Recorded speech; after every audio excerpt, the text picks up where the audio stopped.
Sot do të flasim për ditën më të rëndësishme për çdo njeri, dhe që është dita e paraqitjes së Zotit i tij. Alhamdulillahi Rabbil Alamin, as-salatu was-salamu ala man la nabiyya ba'da. Sot do të flasim për ditën më të rëndësishme për çdo njeri, dhe që është dita e paraqitjes së Zotit i tij. Dita e ballafaqimit me atë çfarë ka thënë dhe çfarë ka vepruar, apo çfarë ka pasur në jetën e kësaj bote. Është dita ku njeriu do të njihet me fatin përfundimtar të tij. A do të jetë nga banorët e xhenetit apo a do të jetë nga banorët e zjarrit. Ajo është dita e situatave, ngjarjeve të mëdha, të rëndësishme, njëkohësisht shumë të vështira. Dhe që është dita e gjykimit. Dhe duke qenë se dita e gjykimit një ditë e gjatë, që zgjat 50.000 vjet, dhe në cilën do ndodhin gjërat e jashtëzakonshme, ka shumë emra. Duke qenë se është kaq e rëndësishme dhe ndodhin në të gjëra të rëndësishme, Allahu subhanahu wa taala në Kur'an e përmend atë me shumë emra, ku secili emër tregon një veçori të kësaj dite.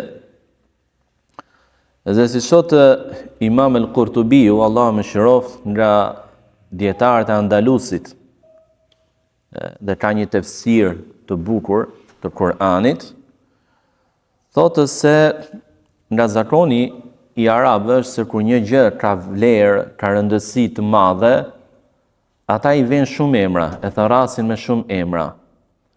Siç është rasti i shpatës, thotë që ka rreth 500 emra në gjuhën arabe. Ka rreth 500 emra, pra një send i vetëm. Dhe shpata është e rëndësishme, simboli i trimërisë, guximit, ruajtjes së nderit, vendit, fesë e tjerë. Dhe kështu dita e Kiametit, dita më e rëndësishme. Prandaj Allah subhanahu wa taala në Kur'an e përmend atë në shumë emra. Dhe ky do të jetë edhe apo kjo do të jetë tema e sotme, për sa i përket ditës së Kiametit, sepse do takohemi në disa net për të folur rreth saj. Dhe tema e parë ka të bëjë me emrat e ditës së Kiametit, ku nga emrat më të njohur është ajo që e përmendëm dhe ne më parë, Yawmul Qiyamah, dita e Kiametit. Kiameti apo el Qiyamah është fjalë arabe. Është fjalë arabe dhe Allah subhanahu wa taala në Kur'an thotë për ditën e Kiametit, ala yadhunnu ulaika annahum mab'uthun li yawmin 'azim yawma yaqumu an-nasu li rabbil alamin. A nuk po mendojnë, a nuk po reflektojnë ata, dhe a nuk po besojnë se një ditë ata do të ringjallen në një ditë shumë të madhe, shumë të rëndësishme, ditë në të cilën njerëzit do të paraqiten para Zotit të tyre. Prandaj dita e el-Qiyame, Kiameti, ka këtë kuptim në këtë rast. Pra paraqitjes përpara Zotit, krijuesit. Dhe në këtë ditë njeriu nuk do të zotrojë hapësirë toke përveç se hapësirës që i nevojitet për këmbët e tij. Aq do të jetë hapësira e çdo njeriu në atë ditë të frikshme, në të cilën e cila zgjat 50.000 vjet, ditë në të cilën ata as nuk do të kenë mundësi të ulen, pra ditë e gjatë, 50.000 vjet për zot ulen, as nuk do të shtrihen, do të qëndrojnë 50.000 vjet në këmbë përpara Zotit të lartësuar. Dhe si thot Imam Buhariu, Allah më shëroft, në hadithin e Abdullah ibn Umarit radhiyallahu ta'ala anhu, se i dërguari i Allahut sallallahu alaihi wasallam ka thënë: Yawma yaqumu an-nasu li rabbil alamin hatta yaghib ahaduhum fi rashhihi ila ansaf udhunayhi. Ditën në të cilën njerëzit do të paraqiten tek Zoti i botrave, saqë ndonjëri prej tyre do të humb apo do të mbulohet nga djerset e tij deri te gjysma e veshëve. Pra, njerëzit do të zhyten apo do të mbulohen nga djerset në varësi të gjunafeve që kanë bërë. Do të ketë për atyre që kanë aq shumë gjunafe, saqë do të ngrihet niveli i djersve të veta nga sikleti i madh, saqë do t'i arrijë deri te gjysma e veshëve. Pra, i zhytur, i tërë në djerset e tij. Dhe gjithashtu quhet dita e Kiametit, sepse në të ndodh, ka kuptimin edhe të ndodhisë së Kiametit. Thot Allah subhanahu wa ta'ala, yawma taqumu as-sa'a yublisul mujrimun. Ditën kur do të ndodh Kiameti, kur do të bëhet Kiameti, atë ditë mizorët do të mbeten pa gojë, shpresë kërputur, shtangur. Pra, ky është kuptimi. Dhe thot Allah subhanahu wa ta'ala, o yawma taqumu as-sa'a yawma idhin yatafarraqun. E atë ditë kur do të bëhet saati, do të vi ora e Kiametit, që do të ndodh Kiameti, atë ditë do të ndahen. Do ndahen besimtarët nga pabesimtarët, po do ndahen edhe familjarët nga njëri tjetri. Yawma yafirru al-mar'u min akhihi wa ummihi wa abihi wa sahibatihi wa banihi likulli imri'in minhum yawma idhin sha'nun yughni. Atë ditë njeriu do të largohet nga nëna e tij, nga babai i tij, nga bashortja e tij, nga fëmijët e tij. Pra nga njerëzit më të afër, më të dashur, që ka lidhjen më të fortë në këtë botë dhe për të cilët sakrifikon më shumë se për dikën tjetër, a ditë s'do interesoj fare. A ditë s'do t'i interesojnë fare. Por secilit, thot Allahu, do t'i mjaftoj çështja e tij. Por quhet edhe dita e Kiametit ndër të tjera, apo nga shkaqet e tjera që quhet me këtë emër, sepse në të do të bëhet edhe llogaria. Pra është dita e paraqitjes së Zotit, është dita e ndarjes së njerëzve nga njëri tjetri, është edhe dita e ndodhisë apo bërjes së llogarisë, dhënies hesab. Do të japësh hesab. Thot Allah subhanahu wa ta'ala, duke kujtuar duan e Ibrahimit alayhis salam, Rabbana ighfir li wa li walidayya wa lil mu'minina yawma yaqumul hisab. O Zoti ynë, më fal mua, fali prindërit e mi, fali edhe besimtarët në ditën që yaqumu do të bëhet hesapi, pra llogaria, dhënia llogari. Por ndër të tjera quhet dita e Kiametit, sepse në këtë ditë do të bëhen edhe dëshmit, do të dëshmojnë, do të vinë dëshmitarët, do të dëshmojnë. Si thot Allah subhanahu wa ta'ala, inna lanansur rusulana walladhina amanu fil hayati dunya wa yawma yaqumul ashhad. Ne, thot Allahu, do t'i ndihmojmë të dërguarit tanë, edhe ata që kanë besuar, si në këtë botë, në dynja, por edhe tha, yawma yaqumul ashhad, në ditën kur do të vinë apo do të paraqiten dhe do të ftohen apo do të thirren dëshmitarët. Se Qiyame ka kuptimin e bërjes së diçka ndër të tjera. Pra do të bëhet edhe do të ndodhin dhe dëshmit. Pra do të dëshmojnë profetët për popujt e tyre, do të dëshmojnë besimtarët për pabesimtarët, do të dëshmojnë sendet për thirrjen e muezinit, si vjen në hadithin e profetit alayhi salatu wassalam. Pra do të dëshmojnë tokra, do të dëshmojnë gjymtyrët e trupit të njeriu, do të dëshmojnë lëkura e tij, për çfarë ka bërë ky njeri tokra, për çfarë ka ndodhur në të e tjerë. Por gjithashtu quhet edhe dita e Kiametit, sepse është dita në të cilën njerëzit do të ngrihen nga varret e tyre. Do të ngrihen, pra do të dalin, do të ringjallen nga varret e tyre. Si thot Allah subhanahu wa ta'ala, yawma yakhrujuna min al-ajdathi sira'a ka'annahum ila nusubin yufidun. Ditën në të cilën do të dalin nga varrezat duke vrapuar. Subhanallah. Pra nuk do të dalin dhe do të rinë, por do të dalin dhe do të fillojnë vrapin drejt çfarë, drejt kujt drejtimi, sikur të ishin duke nxituar drejt një altari. Për të gjithë kanë një drejtim. Të gjithë njerëzit dalin nga varret dhe shkojnë për të tubuar në një vend të përbashkët për të gjithë. Dhe shkojnë me vrap. Subhanallahu. Shkojnë që të gjithë me vrap.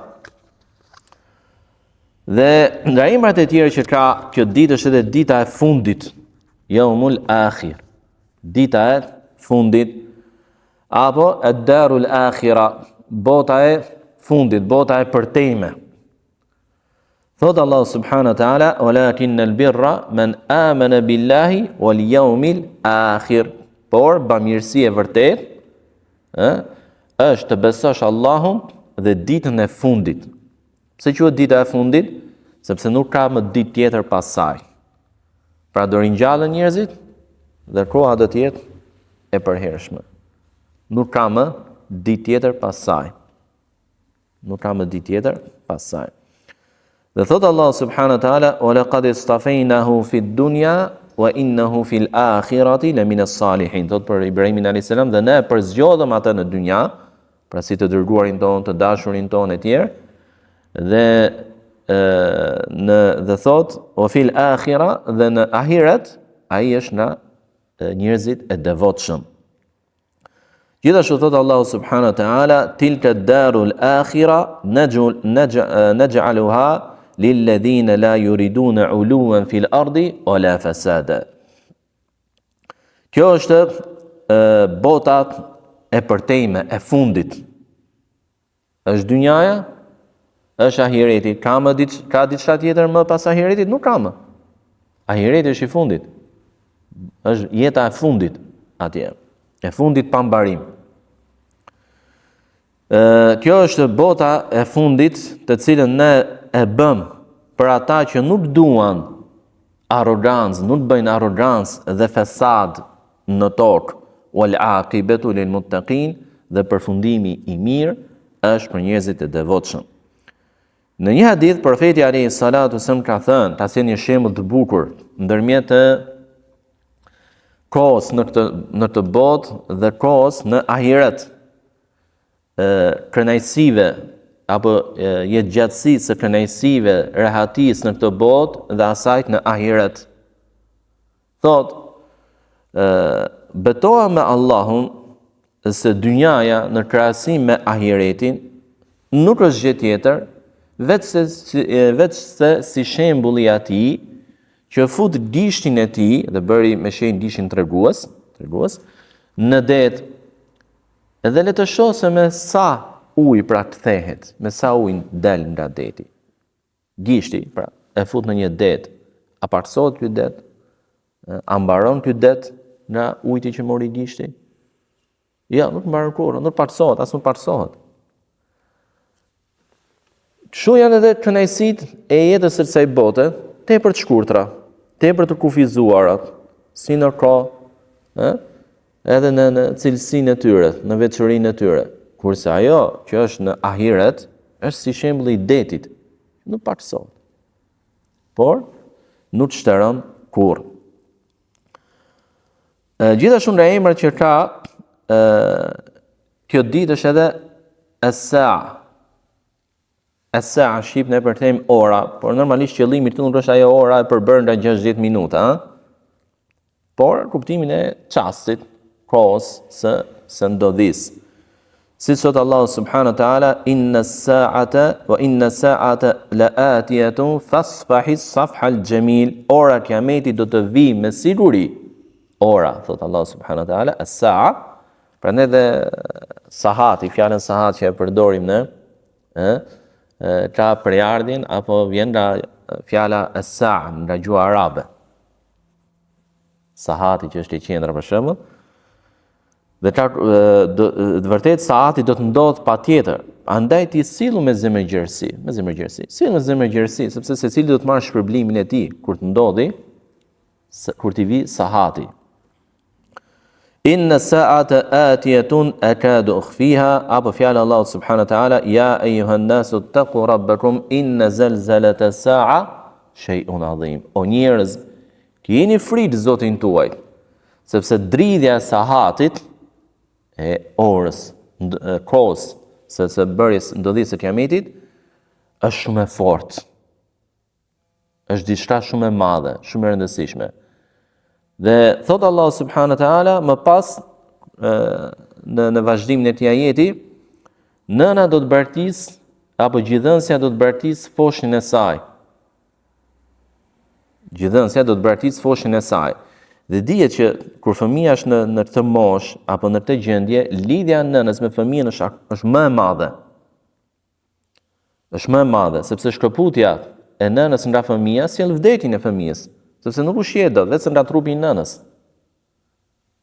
Dhe nevoja e tij për përkujdesin, mëshirën, butësinë, afrimitetin e nënës është më e madhe. Dhe ndjeshmëria në të njëjtën kohë e nënës dhe dëmshuria e saj dhe dashuria e saj për foshnjën në atë periudhë, në atë gjendje është më e madhe. E megjithatë atë ditë do ta braktisë. Aq e si të lehtëshme, e tmerrshme, e frikshme, e madhe është ajo ditë. O të ranë nëse sukara, o ma hum bi sukara. E atë ditë do t'i shosh njerëzit si të derur, edhe pse ata nuk janë të derur. Keni parasysh njërin e derur që i rën majtas, djathtas, para, mbrapa, i rën pa një drejtim të caktuar, i hutuar. Dhe atë ditë njerëzit të tillë do të jenë. Ngjajnë me veprimet e të dehurit, por nuk janë të derur nga alkooli, por janë të derur nga frika dhe gjëma e madhe e asaj dite. Dhe është më e madhe se dehja nga alkooli. Dhe nga emrat që ka gjithashtu kjo ditë është edhe dita e ringjalljes. Sepse njerëzit do të ringjallen nga varret e tyre. Thot Allahu subhanahu wa taala, "O yawma taqumu as-sa'a yuqsimu al-mujrimun ma labithu ghayra as-sa'a kadhalika kanu yufakun." وقال الذين أوتوا العلم والإيمان لقد لبثتم في كتاب الله إلى يوم البعث فهذا يوم البعث ولكنكم كنتم لا تعلمون. Thot Allah subhanahu wa taala, ditën kur të vi ora e kiametit, keqbërësit do të betohen se kanë qëndruar në dynja vetëm një kohë të shkurtër. Çu do të duket atyre? Edhe se mund të jetu dekada të tëra, për tyre mund të ketë arritur edhe një shekull, ta kenë mbushur, një shekull e më tepër, prap do të duket sikur kanë jetuar një çast, një pjesë të ditës, një kohë të shkurtër.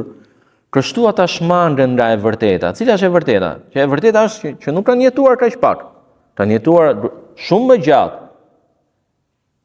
Por siç u shmangen nga e vërteta në këtë botë, nga shpallja e Allahut, nga ftesa që u bëjnë në Islam, nga argumentet e Allahut që i vinin, nga libri i Allahut, nga udhëzimi i Allahut nuk e pranonin, u shmangën, edhe atë ditë do të shmangen nga e vërtetë, edhe atë ditë prapë do të jenë të hutuar në të pavërtetën e tyre.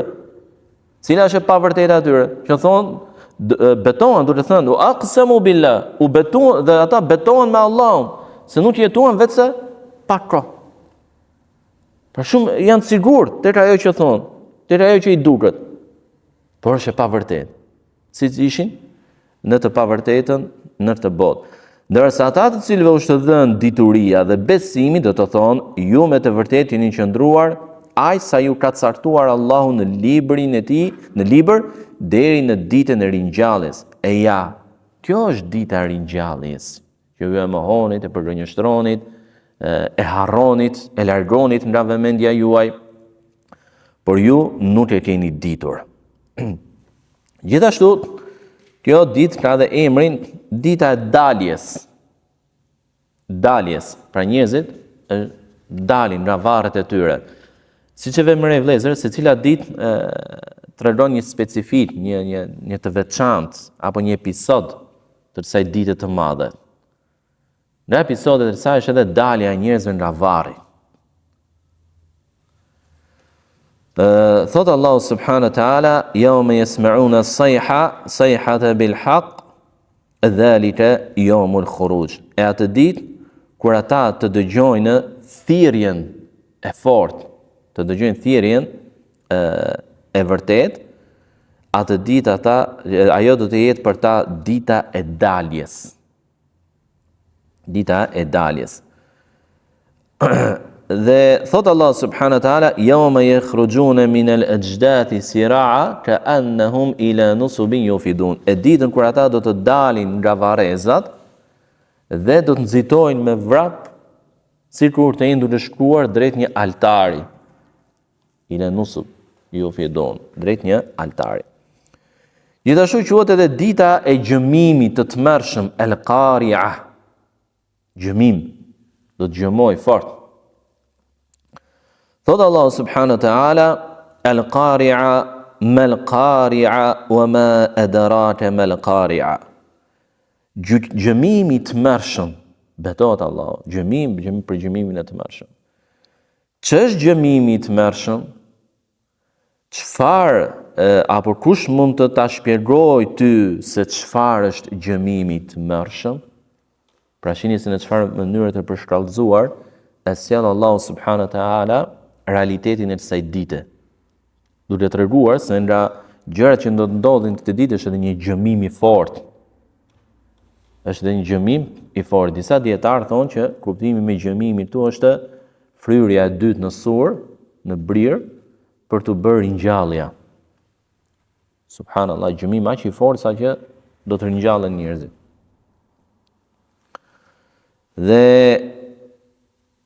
Dhe gjëmimi është i atill sa që njerëzit do t'i kapi paniku dhe tmerri. Paniku dhe tmerri i madh. Imagjinoni njerëzit dëgjojnë zhurmën, kanë disa shtete kur ka protesta, demonstrata, kanë shpikur një pajisje që ka një gjëmim të fortë. Ajo nuk është gjë tjetër vetë se një zë, por veçoria e këtij gjëmimit është aty që kur e dëgjojnë protestuesit, ikin nga frika, i ka paniku, i duket se po vjen një ushtri e madhe apo po vjen një armë e çuditshme apo po vjen diçka që do i dëmtojë rënd ata. Ikin. Ajo është në këtë botë. E si mund të jetë? S'mund të themi ta imagjinojmë, se imagjinojmë dot. E si mund të jetë kur të dëgjojnë gjëmimin e asaj dite. Gjithashtu ndaj emrat që ka kjo ditë është edhe dita Yomul Fasl, dita e ndarjes. Dita e ndarjes. Thot Allah subhanahu wa taala, hadha yomul fasli alladhi kuntum bihi tukadhibun. Kjo është dita e ndarjes të cilën ju e përgënjeshtronit. Pse u quajt dita e ndarjes? Ndarje nga çfarë? Do të ndahet e vërteta nga e pavërteta. Nëse e vërteta shumë herë në këtë botë mund të qenë e kamufluar dhe është servir si e pavërtet, ndërsa e pavërteta është zbukuruar dhe u është servirur njerëzve si e vërtet, atë ditë do të ndahet qartë. Besimtari nga pabesimtari, i udhëzuari nga i paudhëzuari, i vërteti nga i pavërteti. Fjala e vërtet nga gënjeshtra, veprimi i vërtet nga gënjeshtra, niyeti i sinqert nga niyeti me syefajsi. Do të ndahen atë ditë. Gjithashtu nga emrat që ka kjo ditë është edhe dita e Yomuddin. Yomuddin. Dita e shpërblimit. Ditë në të cilën secili do të marrë shpërblimin. Kush ka bërë mirë do të marrë mirë, kush ka bërë keq do të marrë dënimin që meritoi. Thot Allahu subhanahu wa taala, wa innal fujjara lafi jahim yaslawnaha yawm ad-din. Vërtet fujjarët, keqbërësit, mizorët do të jenë në xhehim, në xhehenem. Do të futen në të në ditën e shpërblimit, në ditën e xhezas, ku secili do të marrë shpërblimin e tij. Gjithashtu quhet edhe at-tama, gjëma e madhe. Gjëma e madhe. Thot Allah subhanahu wa taala, fa idha ja'at at-tamatul kubra. e ditën kur do të vijë gjëma e madhe. Dhe gjëma në gjuhën shqipe ka kuptimin e diçkaje tepër të madhe, tepër të rëndësishme, që ka një efekt shumë të madh tek njeriu në psikologjinë e tij, në shpirtin e tij, në trupin e tij, ka efekt shumë të madh. Gjë më madhe lë pasoja tek njeriu për kohë gjatë, apo mund të lërë tek një brez i tërë, pasoja, ai gjë më madhe. Është tronditje e fortë. E tillë është edhe dita e gjykimit. Prandaj thot Allahu subhanahu wa taala, e kur të vijë gjëma e madhe.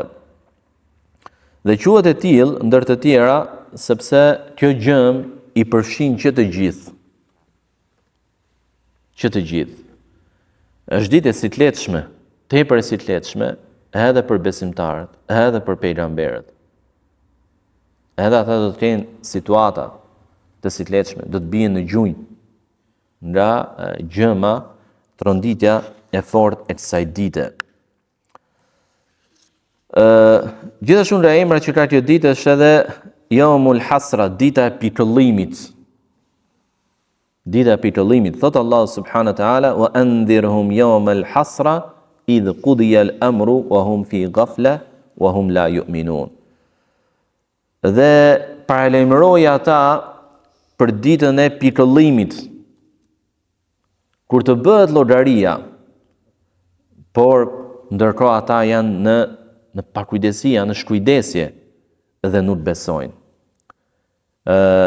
Dita e pikëllimit, pse quhet pikëllimit? Sepse atë ditë ai që s'ka besu do të pikëllohet në një mënyrë që s'është shpitulluar kurrë në dynja, aq shumë, do të jetë pikëllim shumë të madh, të papërshkrueshëm, të paimagjinueshëm. Do të ketë një keqardhje të madhe për veten e tij, kur të shoh dënimin që e pret. Kur të shoh se kjo ditë që ai e përgënjeshtronte, luftonte që njerëzit ta mohonin, duke shkruajtur, duke përhapur kufrin e tij, apo duke luftuar ata që ftonin në besimin të kjo ditë, kur të shoh që çdo gjë është e vërtetë, s'ka më perde që të mbuloj gajbin, të shoh të ballafaqohet me veprat e tij, të shoh vendin e dënimit në të cilin do të hyjë, të shoh vendin në xhenet në të cilin do të ishte, po të kishte besuar, do ta kapi një pikëllim i madh, një trishtim i madh, një keqardhje e madhe, por që nuk i bën dobi. Keqardhja e tij do të jetë e sinqertë, pikëllimi i tij do të jetë i sinqertë, por nuk bën me dobi. Nuk bën me dobi. Dhe si sot në hadithin e profetit alayhis salatu wasallam që e përcjell Imam Buhariu në Ebu Sa'id al-Khudri radhiyallahu ta'ala anhu, se në atë ditë të gjithë do ta shohin vdekjen, si besimtarët, si pa besimtarët. Dhe ajo do të jetë në formën një dashi të zi dhe do të therret. Dhe do të thuhet banorëve të xhenetit, ju qëndroni në të përgjithmonë, s'ka më vdekje për ju. Dhe do të thuhet banorëve të zjarrit, ju do të jeni në të përgjithmonë dhe nuk ka më vdekje për ju. Dhe lexoi profeti alayhis salatu wasallam ajetin që përmendëm më parë. Gjithashtu nga emrat që ka kjo ditë është edhe dita el-Ghashia, hal ataka hadithul Ghashia. Atë ka ardhur ty lajmi rreth ditës së Ghashies. El-Ghashia ka kuptimin e gjithë përfshirjes. Pra, ajo ditë me etapat e saj, me ndodhitë e saj, është gjithë përfshirëse për të gjithë. Për të gjithë. Ajo ditë. Dhe vështirësitë e saj, pra, i përfshin që të gjithë. Dhe gjithashtu quhet edhe dita e llogarisë, e hesapit, bima nasu yawm al-hisab, për shkak se e harruan ditën e hesapit. Që themi në hesab. Vjen nga fjala hisab arabisht, dhe ka kuptimin në të rast të llogaridhënies. Është dita kur do të jepet llogaria. Për gjë më të vogël, sa grimca, qoftë e mira apo e keqe, edhe për njetet. Siç kemi bërë shtyllimin tek libri at-Targhib wa at-Tarhib. Gjithashtu nga emrat që ka kjo ditë është edhe el-Waqi'a. dita e ndodhis. Pra si me thënë, ndodhia. Dhe quhet si thot Allah subhanahu wa taala, idha waqa'atil waqi'a, dhe kur të ndodhia. Pra ajo ditë është një ngjarje aq e madhe, një ndodhi aq e madhe, saqë kur thuhet ndodhia, të shton mendja tek ajo.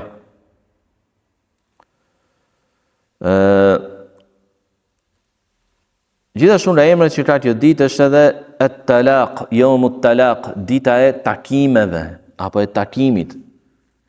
Njeriu do të takohet me veprat e tij. Njeriu do të takohet apo banorët e tokës do të takohen me banorët e qiellit.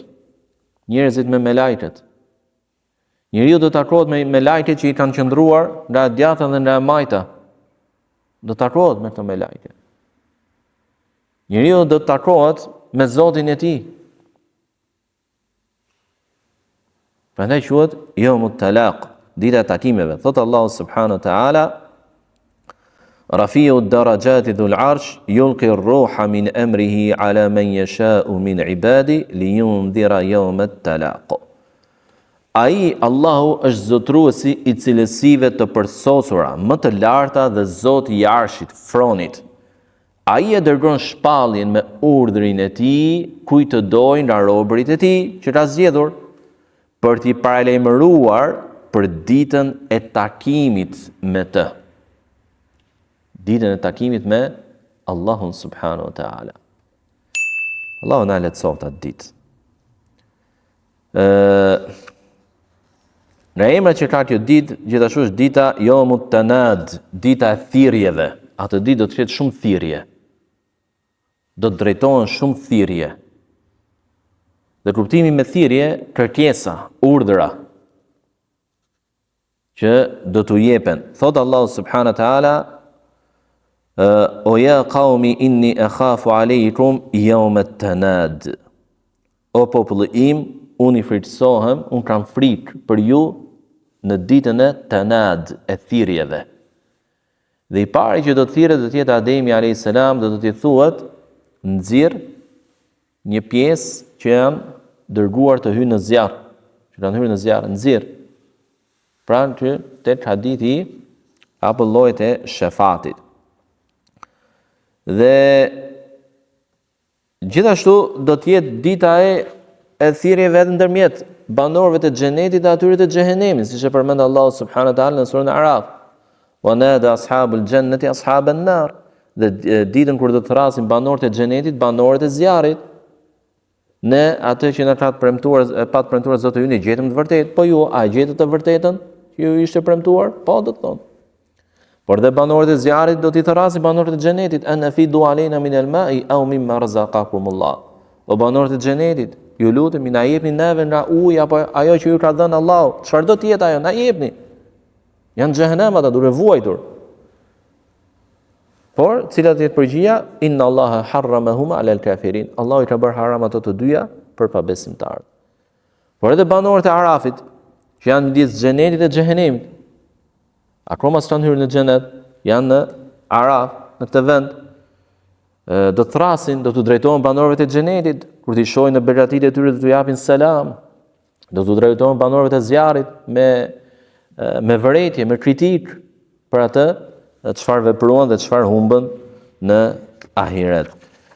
Gjithashtu ajo është edhe dita e tagabun, yawmut tagabun. Kuptimi i tagabun do të thotë e shpërblim apo përfitimi të ndërsjellët. Secili do të marrë përfitimin e tij, besimtari do të marrë përfitimin e tij, pa besimtari do të marrë përfitimin e tij. Edhe pse në rastin e parë është përfitim i dobishëm, në rastin e dytë është përfitim i dëmshëm, është dënim. Si thot Allahu subhanahu wa taala, yawma yajma'ukum li yawmil jam' dhalika yawmut tagabun. Ditën kur ai do t'ju tuboj ju të gjithëve, do t'ju mbledh ju të gjithëve në ditën e tagabun, e përfitimeve të ndërsjellta. Cili është kuptimi? Vjen hadithin e profetit alayhis salatu wassalam që Allahu subhanahu wa taala në ditën e Kiametit do të sjelli për besimtarin një çifut apo një krishter apo një qafir të çfarë lloj besimi qoftë ai.